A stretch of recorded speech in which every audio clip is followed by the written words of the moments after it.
go.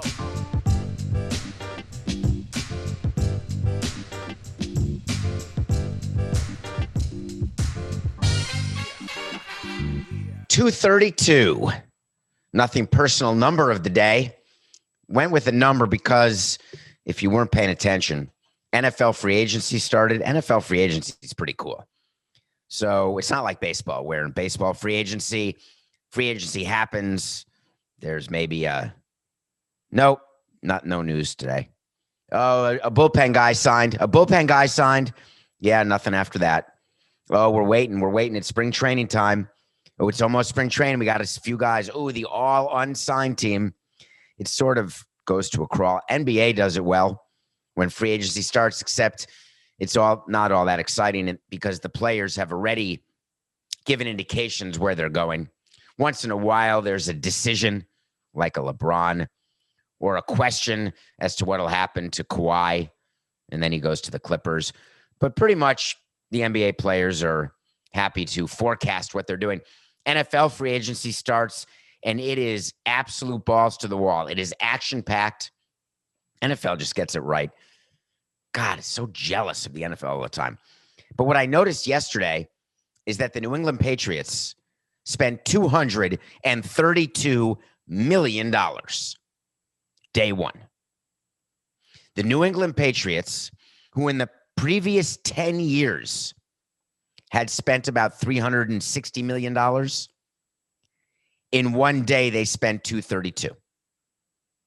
Now, that included some players they brought back, so it was over 200 in free agency. Let's not even get me started on what's guaranteed. They got a couple 2-year deals. They did a couple 4-year deals, 4 for 50 with 30 guaranteed, 2 for 26 with 13 guaranteed. You need an abacus. You need 2 big monitors on your desk, and you need very nimble fingers and minus 1.5 reading glasses. And if you go through the gauntlet of signings and do the math, you'll come up with your own number. So don't at me at David P. Samson. Don't tell me to make a correction. That's not the point of the nothing personal number of the day. Last year, the New England Patriots had a problem. They thought that they were going to be okay. Tom Brady became a Buccaneer, an ugly divorce from the Patriots. Robert Kraft was going through some personal oil and lotion stuff. Belichick was thinking, I can do this without Tom. Of course, there was no one else on the team. And of course, the season went on, and the Patriots were terrible. Bill Belichick gave some great quotes that we covered on Nothing Personal. What can we do? We have no money. We had a heck of a run, though. And we knew during the run that we were spending the money, and one day the run would end. Well, I guess the 1 year of not spending money and not making the playoffs and not performing, they decided to change courses. They were number 1 in cap room, so they're taking advantage of that. They were middle of the pack in dead cap last year. They have no dead cap money this year, like $3 million or something. Dead cap money is when you pay for players not to play. Marlins fans know about this. When you pay for players not to play for you. That's what dead cap money is. So the Patriots went out and signed some receivers. They signed some guys on offense, defense. I'm not giving you names. I'm not giving you terms. I want to understand the psychology here. Did Robert Kraft sit down with Bill Belichick and say, listen, it turns out we needed Brady after all.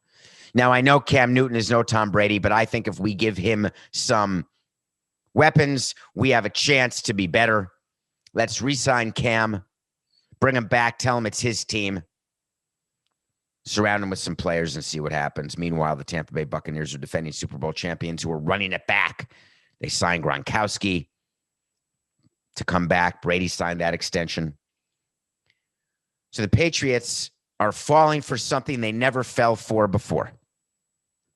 The reason why the Patriots have been so good for so long, after being so bad for so long. Do you remember the Steve Grogan Patriots when their logo was a patriot on in the ready position? What's that called, Coco? When you're in the 4-point position, when you've got your 4 fingers on the turf and you're getting ready for the snap of the ball. That was the helmet they wore, and the fans wore masks like they did with New Orleans Aints. They'd wear masks. The Patriots were so bad. They'd win 2 games, 3 games. All of a sudden, they went on this unprecedented run when Brady took over for Bledsoe. And now 1 year down, and they decide to change the way they operate.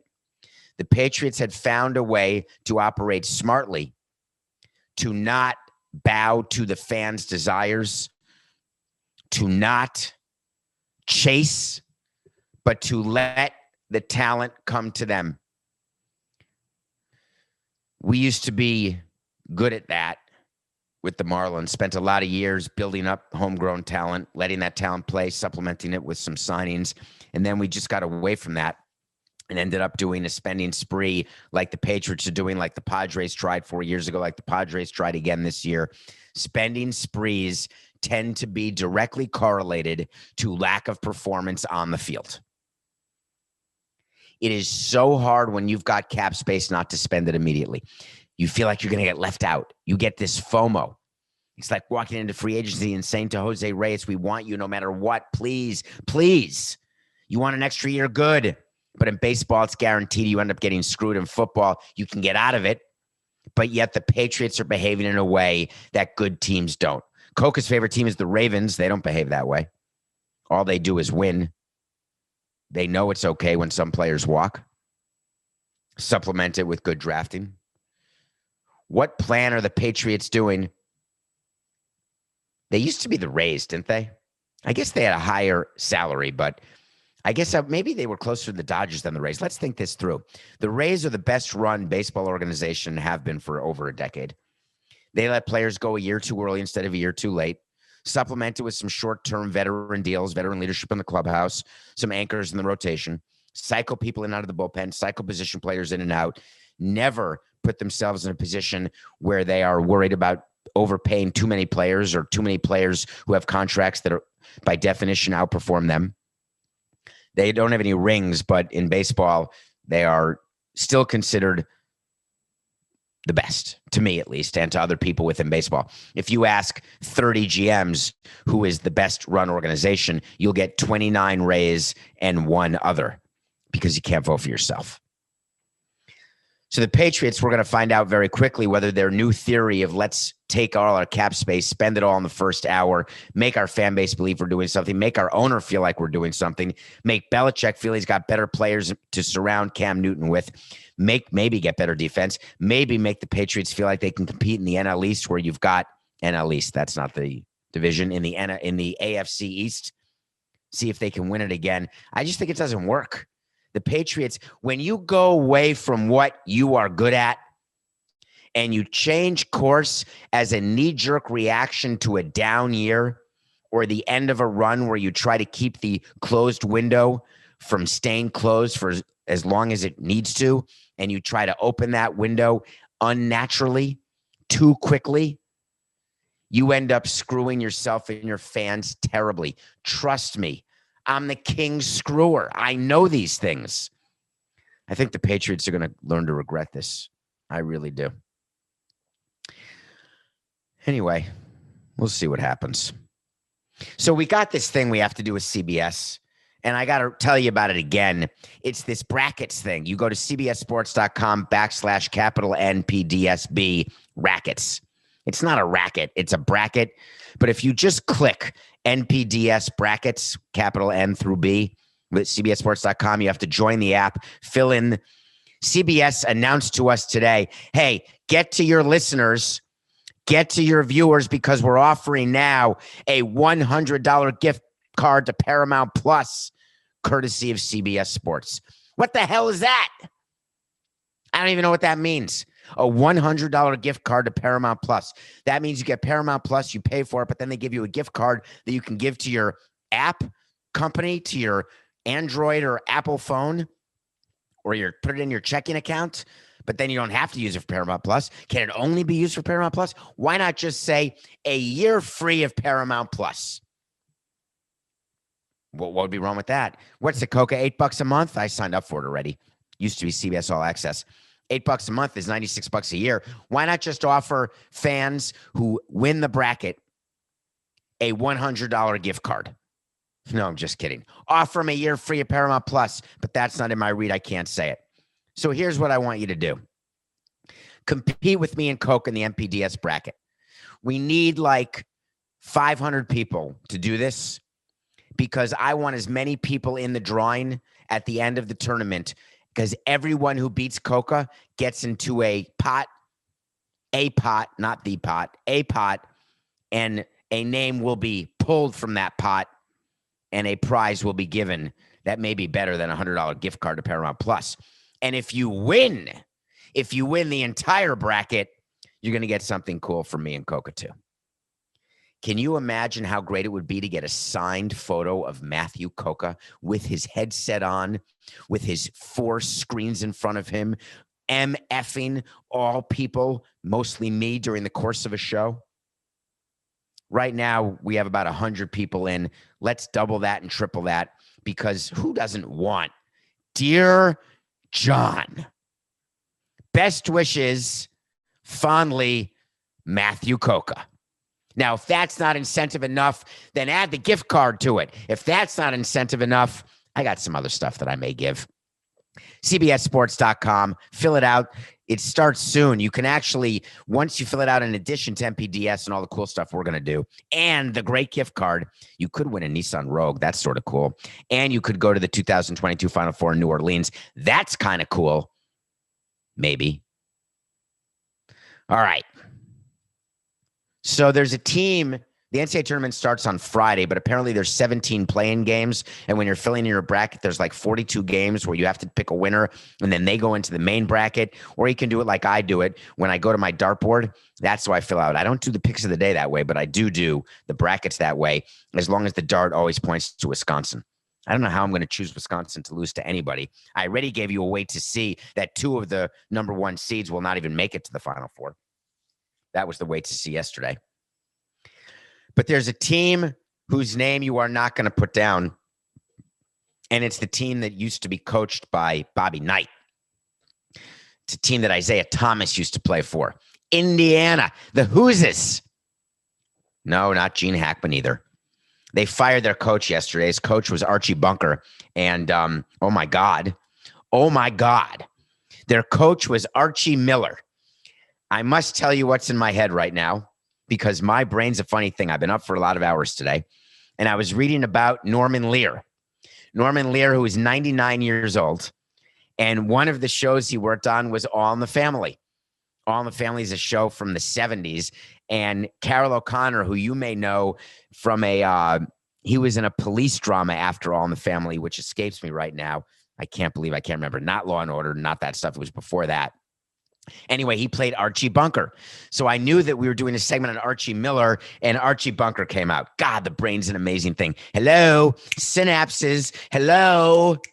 All right, I'm back. Archie Miller, 4 years with Indiana, canned. They ended the season at 12-15. They lost 6 in a row or something. He really didn't have a great run with them. I think they made the tournament once or maybe twice. Whatever the case is, that's not what interests me about the story.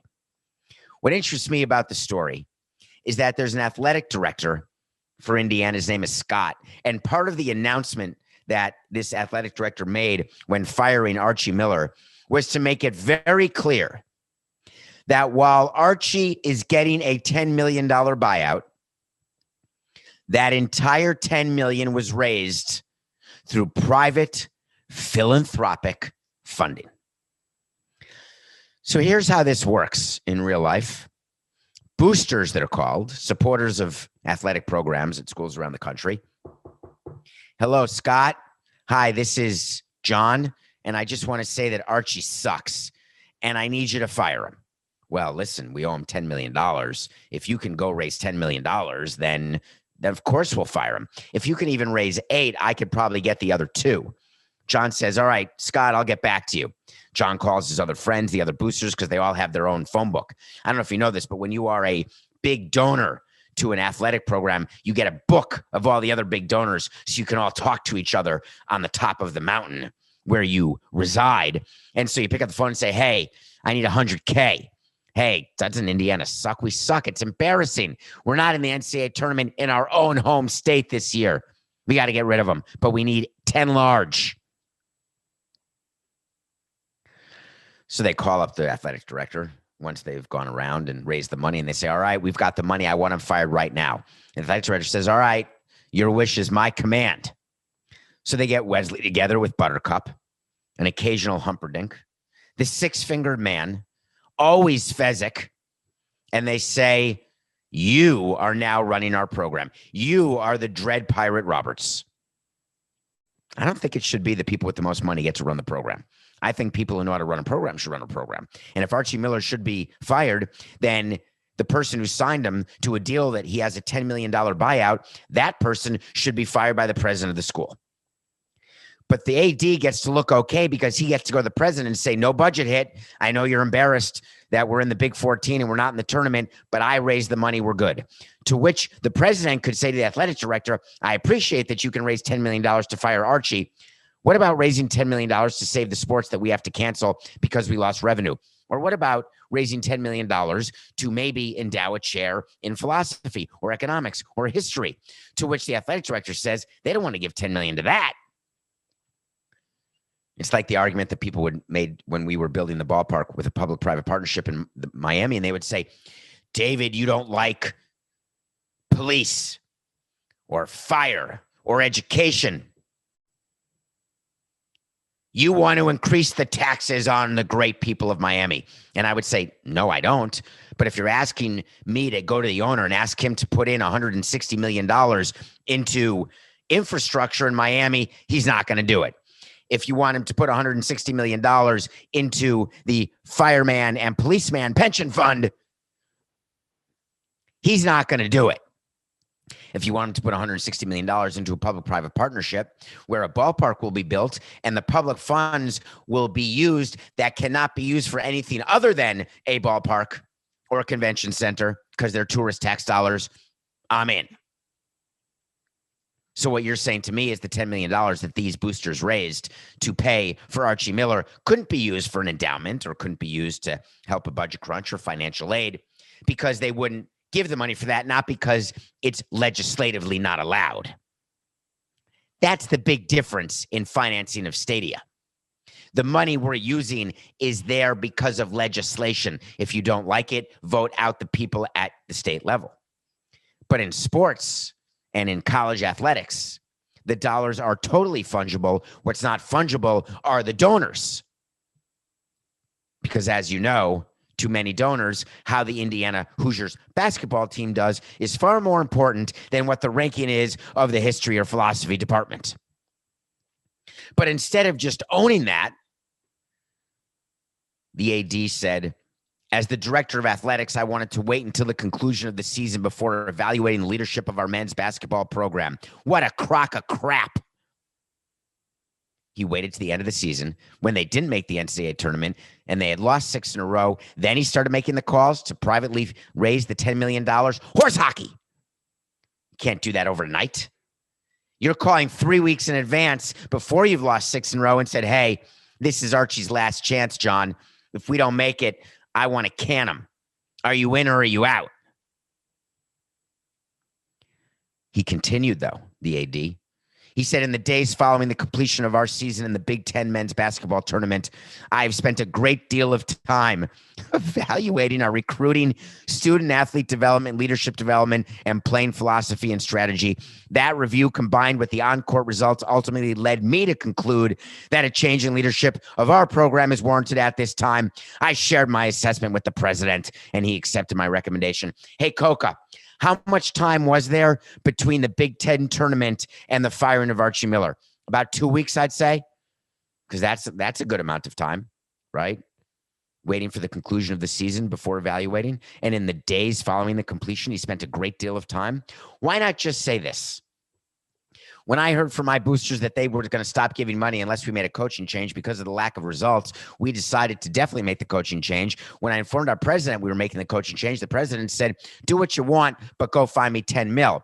I found the 10 mil pretty quickly because it turns out that everybody wanted Archie gone who had money. So they gave the money, he's gone, and now we're going to do a major search for a new coach.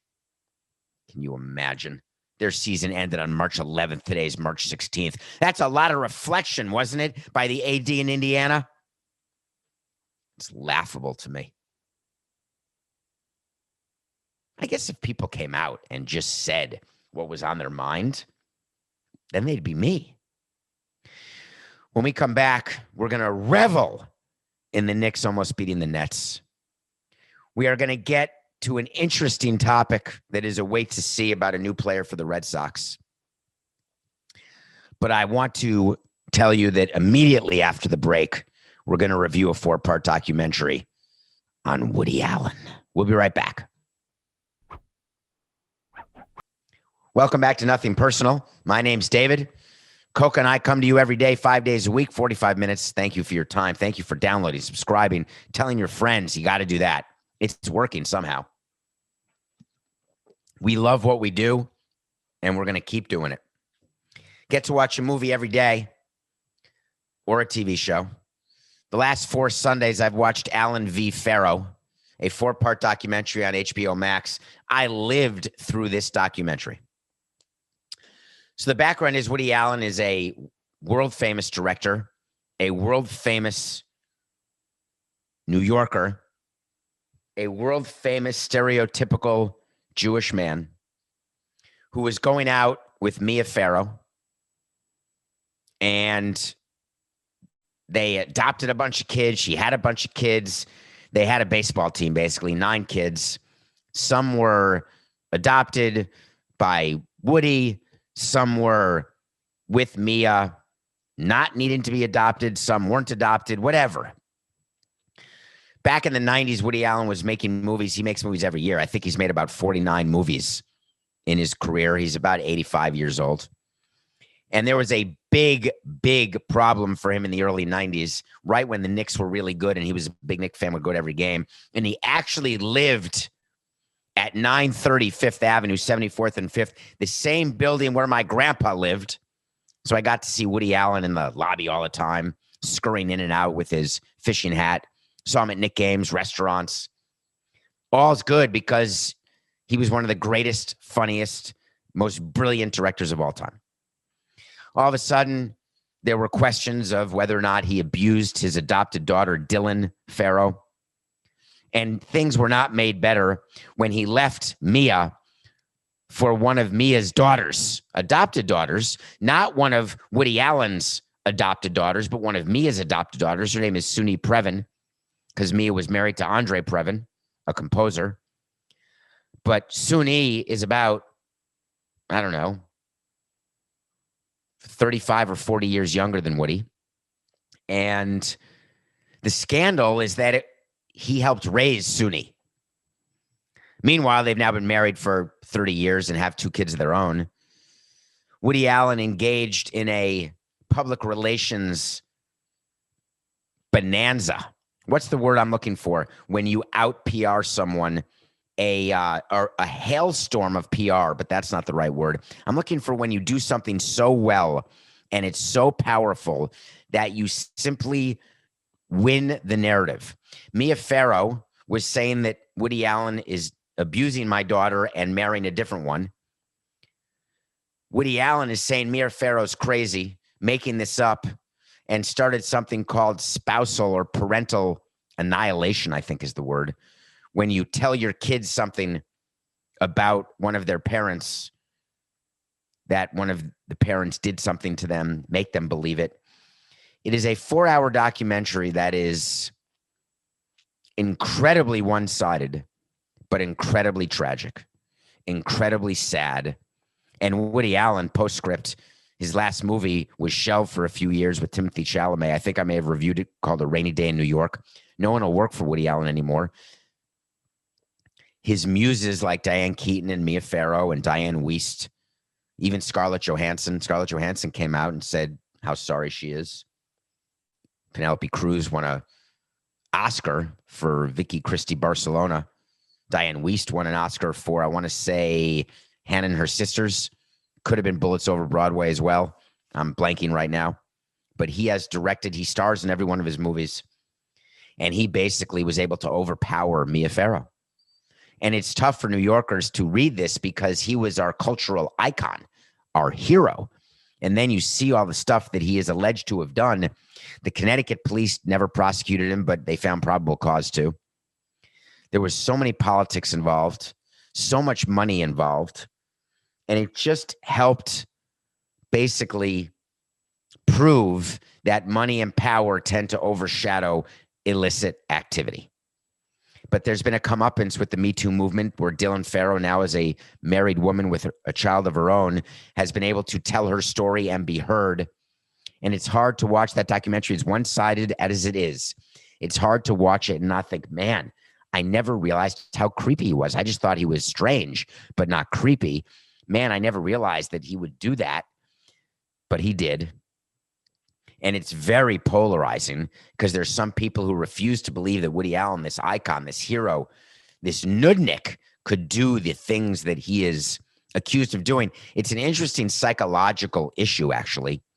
And it happens in sports a lot, where your sports hero does something off the field and you love him so much on the field that you tend to judge him less off the field, when if it were a friend of your family or a parent of a friend of your child, there would be immediate judging and long-lasting judging. But when it's an actor or someone in public who you believe you know but you don't, one of the great lines from the documentary is from a psychologist who says, it's strange the actions that people take and the feelings people have toward people they've never even met. I've met Woody Allen. He's not a friend. He's not an acquaintance. I've met him the way a fan would meet a celebrity, where you shake his hand and you see him. And you say, oh, my God, I bet he remembers that. I bet he'd remember me if he saw me. Hey, remember me from the halls of 930 Fifth Avenue? And he'd say, yeah, of course I do. Negative. That's why when you meet someone, you actually say, hey, good to see you again. Don't you remember me? Of course. You never say that to someone, by the way. Don't ever say, hi, it's David. Don't you remember when we met? It just puts someone in a bad position. Either they're going to lie to you or they have to admit the fact they don't remember. It makes them feel badly for not remembering. So just say, hey, good to see you again. Hey, it was good to spend that minute with you 40 years ago, knowing that you spend 2,000 minutes like that each day. So what do I do about Allen v. Farrow is the question. And it's a question I've been asking myself because I want you to watch it, but I don't ask you to give up 4 hours of your day easily, because I know I ask you for 45 minutes. And when there's a movie to review that I really want you to see, I'm going to say it. If you are a fan of Woody Allen, I think you need to watch it. If you are not a fan of Woody Allen, I think you need to watch it. And if you want to just read, there have been some great articles by his son. I want to say Ronan, but that's the movie. Rowan Farrow, but I think that's wrong too. Rowan. Could it be just Rowan, Coca? Rowan, Ronan, Ronan. So he's written some great articles. If you'd rather read, if your tummy hurts, you're going to be in the bathroom and you want to read instead of watching. But just familiarize yourself with the story and then let me know where your head is at that. Meanwhile, in other news, he's still a Knicks fan. And so am I. I went many years not loving the Knicks because I was living in Florida, running the Marlins, pretending I had to like the Heat. The Knicks stunk after 1999. They're sort of more fun to watch right now. I like watching that Randall guy. He's pretty emotional. You see what happened at the end of last night's Nets game? We told you the nothing personal pick of the day was the Knicks plus 7.5 over the Nets, and we've been hot. We were 34-20 going into the night. The Nets had a big lead. I told Coco, all streaks come to an end. Coco said, just you wait. I've got 2 words for you. Back door. Now, normally that's not 2 words I'm too interested in hearing, but when it comes to gambling and winning a pick of the day, you had me at back. The Knicks ended up losing by 5. They actually could have won the game. Randall thought they should have. Some strange calls were made at the end, both to benefit the Knicks and to benefit the Nets. Doesn't matter. We're now 35-20. That is a positive. So, because we successfully won yesterday, we're going to try the NBA again today. Because we successfully did a dog, I like another dog today. Why are the Celtics getting 5 at home from the Jazz? Because the Jazz have the best record in the NBA? True. But the Jazz, if you look at their last 10 games, you got to count the All-Star break in there. They're just not playing like the number 1 seed anymore. The Celtics, after the Brad Stevens scare, are playing much better. I just think the line's too long, Coca. We're going to take the Celtics +5 versus the Jazz tonight. Let's try to take our record of 35-20 and get to double high, get to 36-20. Eventually, we're going to lose a pick, guys, but right now we are HOTTT. The thing about gambling is that it's really good when you're winning and you feel like you'll never lose again. And then when you lose, you feel like you'll never win again. It's the exact feeling I had every day for 18 years after winning a baseball game. And remember, the best year you lose 70 games. The worst year you lose 100 games. So anywhere between, let's say you win 100 games. So it's between 62 and 100. That's winning 100 or losing 100. Between 62 and 100 nights a year for 18 years, I went to bed miserable. Now, I wasn't emotional because you know me, and you know that after 30 minutes, I've lost my emotion, and then we'll make player moves or trades or whatever we have to do, but never within 30 minutes. However, the reality is that when you close your eyes and you've won a game, you feel like you're never going to lose again. And when you close your eyes and you've lost a game, you're worried that you're never going to win again. And it's the same when you're gambling and you're picking games, sports betting I'm talking about. So I feel like we're never going to lose again, but I'm all worried that when we do, we'll never win again. So it is going to be very interesting to see what happens. But I got to keep talking about gambling because there's something going on in the world that is very, very important to me. And it is this. We spent a lot of years in baseball arguing with Commissioner Selig about revenue from gambling. We wanted it. We wanted casinos, Indian casinos, to sponsor us, Native American casinos. We wanted to be able to do deals with Vegas casinos. We wanted owners to be allowed to buy teams who had memberships and ownership of Vegas casinos because they had money. The reason casinos are always so nice, by the way, is they're built with your money, $10 at a time. But I digress.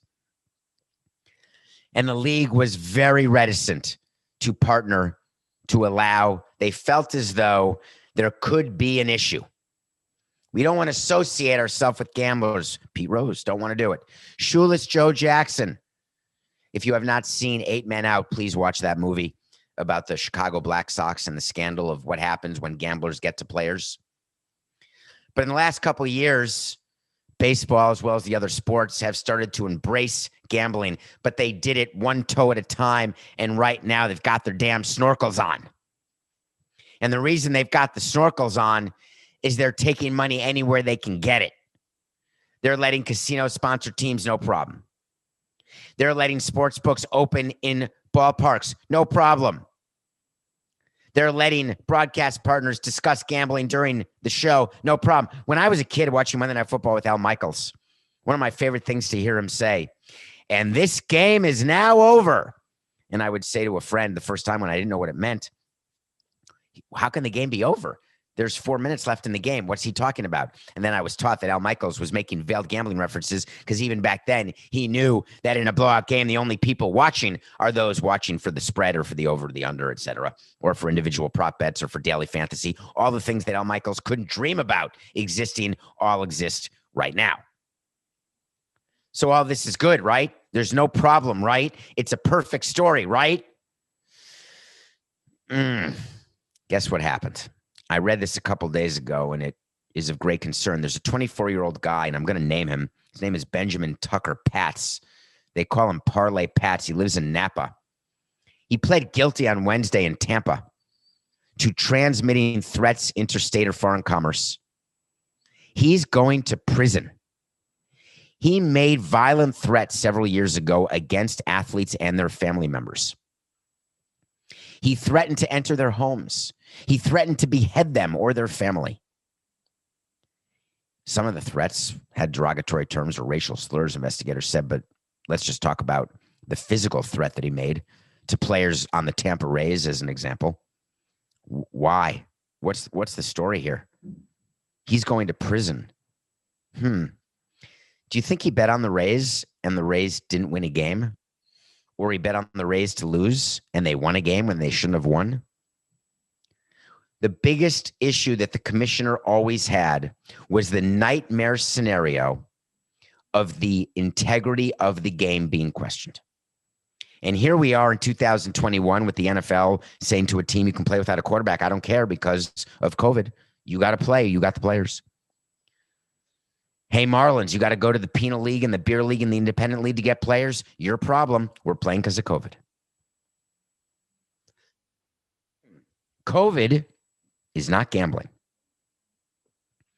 The integrity of the game that all these commissioners talk about has been thrown out the window long ago in the name of the almighty dollar. I don't blame them. As a president of a team, for as long as I was a president, I said the same thing. We want revenue. We want to lose less or increase our payroll and break even, but we want whatever revenue we can find, and there is revenue in gambling. No one's going to get to our players because we talk to the players every day and say, hey, play the game. I didn't like it when players would lie to me and I'd say, hey, who's favored tonight? Do you know? And they'd say no. The players all know. Every football player, every basketball player, every baseball player, they know the line of their game. You can't avoid it. Do you know that players sit in the kitchen and they look at MLB.com or MLB Network or CBS Sports HQ or ESPN or whatever they're watching, and the ticker, it's all lines. It's all gambling. You think they don't know about fantasy and DraftKings and fantasy, whatever it is, daily fantasy? These baseball players know all about it. I've had more than one player after an 0 for 4 say, ooh, that was a bad day. Yeah, that was a bad day. It should come with, but we won the game. Or, man, it was a bad day. I got 4 knocks, but we lost. No.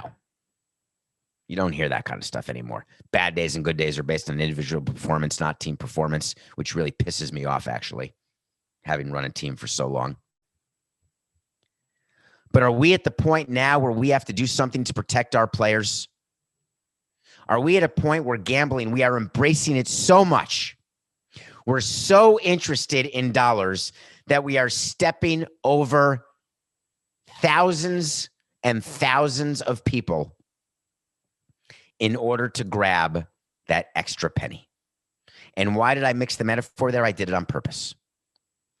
Because I want to believe, and I know for a fact that there are still thousands and thousands of fans who don't gamble on sports.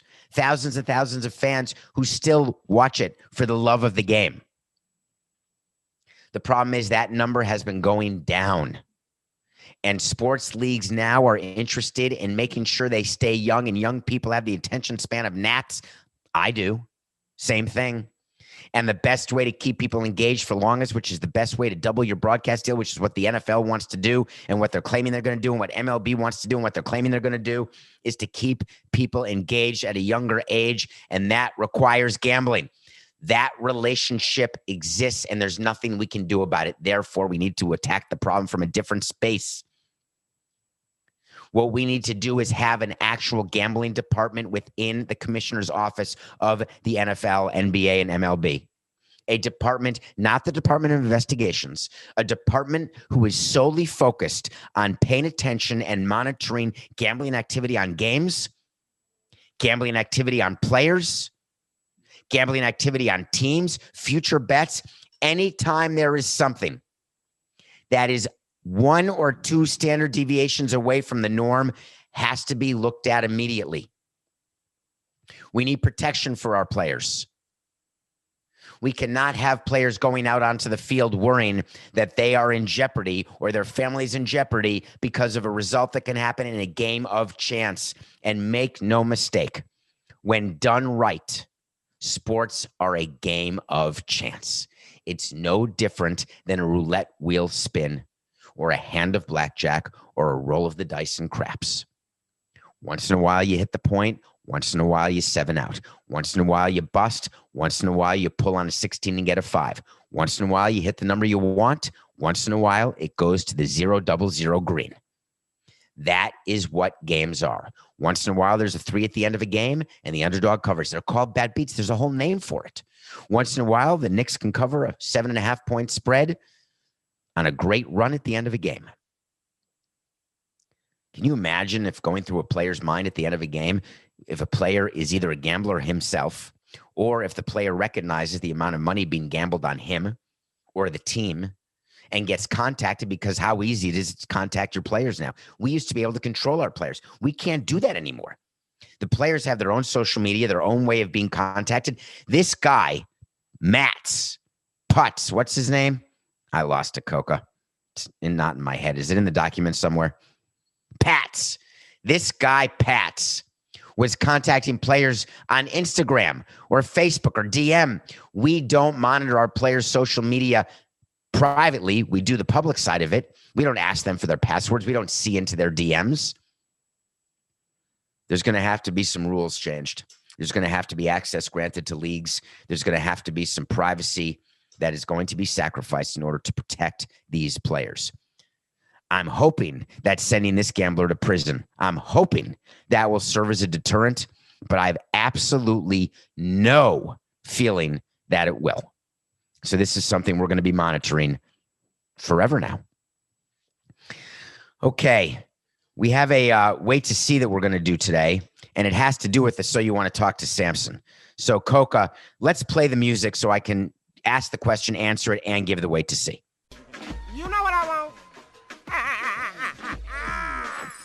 I want to talk to Samson. Maybe he did. Maybe he's doing it right now. Well, I can't hear it.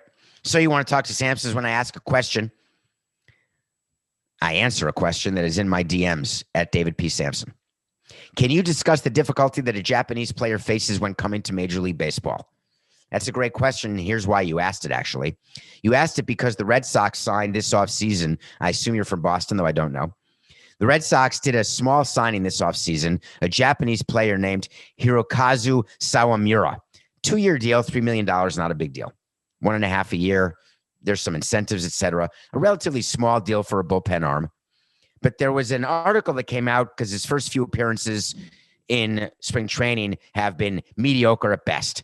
And he's walked a bunch of guys. And that's a concern because this is supposed to be a player with great command. As a matter of fact, this player in Japan only averaged 2.7 walks per 9 innings, and he walked like 5 guys in 2 outings or something with the Red Sox. And so the concern is it a waste of money? Is he going to be bad? So let me tell you what happens to Japanese players when they come to the States. It is a totally different game. Do you remember when the Red Sox signed Daisuke? That was a huge signing. Going to be the next Cy Young. Total failure. Hideki Irabu to the Yankees. Didn't work out. Ichiro to the Mariners. That definitely worked out. Hideki Matsui to the Yankees. That one worked out. But the ones that work out are much smaller than the ones that haven't. The Japanese baseball is different. The Japanese competition is different. We always used to say this within our front office. If you like a guy from Japan, that's fine. We're going to scout him. We'll think about signing him. But it's closer to between AA and AAA than it is to major league competition. That doesn't mean that someone like Ichiro should not get the credit he deserves for dominating the Japanese league, because when you can dominate a league, that still makes you the best in your country. But then he came to the United States and dominated Major League Baseball, which makes him the best in the world, not just in his country. There are amazing acclimation issues that happen when foreign-born players come into your clubhouse. Translators are needed. Different food. Do you know Ichiro, in the years he was with us in Miami, do you know how many times Ichiro ate the clubhouse spread? That's the food that's made available to players before and after games. Ready? Wait for it. It's the number of fingers I'm holding up if you're watching on YouTube's Nothing Personal with David Samson channel. If you're listening, the number is 0. De nada. He had to worry about his own food, get his own food. Now, he did like California Pizza Kitchen, strangely enough, and all sorts of other types of food, but never ate in the clubhouse. There's acclimation issues when you come to a new country that cause issues. When the Red Sox invest $3 million, they're not interested in acclimation issues. They're not interested in whether or not the player is comfortable. They're not interested in whether or not the strike zone is smaller in Major League Baseball. They're not interested in whether or not the ball is slippery, even though the manager will say these are all important points. They are interested in whether or not he will get players out. Bullpen arms are fungible. when you sign Sawamura and you only guarantee him $3 million, you do not give that player time to adjust. Either he will perform and keep his spot, or he will not be on the team. So you asked me a very simple question. What is the difficulty? It is strong. But what is the wait to see with the Red Sox? It's the following. Sawamura will not be on the Red Sox active roster on September 1st. I do not believe that he will have the time that he will need to adjust, and that the Red Sox will give him the lifeline and the rope that he will need to be successful in Major League Baseball, because they are so desperate to show that last year was an anomaly, even though the Red Sox go up and down a lot, that the minute he does not have command in the big league bullpen once the regular season starts, he will be off the team. The wait to see is Sawamura will not be on the active roster by September 1st. Believe it. And you know that it's about winning games. You know it's about winning dollars. With nothing personal, it's all about business. Sorry, Sawamura, it's not going to work out for you. It's nothing personal.